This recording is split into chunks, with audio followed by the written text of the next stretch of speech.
friends. So last week we were talking about saints, thinking about St. Patrick's Day and St. Joseph's Day. I hope some of you maybe spread a St. Joseph's table on Sunday. But I really was talking a lot about everyday saints, the people in our lives that have pointed the way to God. And on Sunday, after worship, I went back into the narthex to slip out of my preaching robe and to put on my jacket. And a congregant stepped in back there to pick up an annual report, and they looked at me and they made a joke and said, "Oh, is this the Mr. Rogers changing station back here?" And I laughed.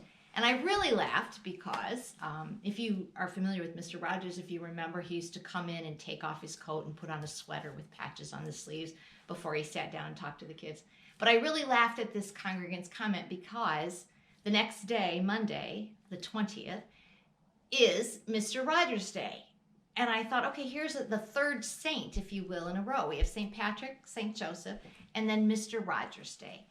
And I don't know if it's a national holiday, but it's been named Mr. Rogers Day, March 20th, because that was his birthday. And if there ever was, I'm telling you, a common modern day saint, right? It would be this man that did so much for children in their lives through public television. And he was a very quiet, soft-spoken man, if you watched any of his programs. And he was a very slight man. He was small and thin.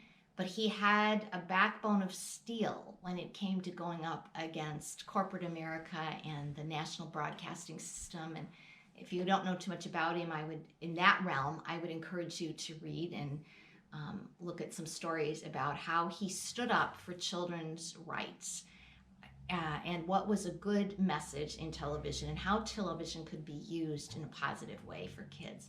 So anyway, I've been continuing to think about my everyday saints from last week, adding this week the wonderful Mr. Rogers.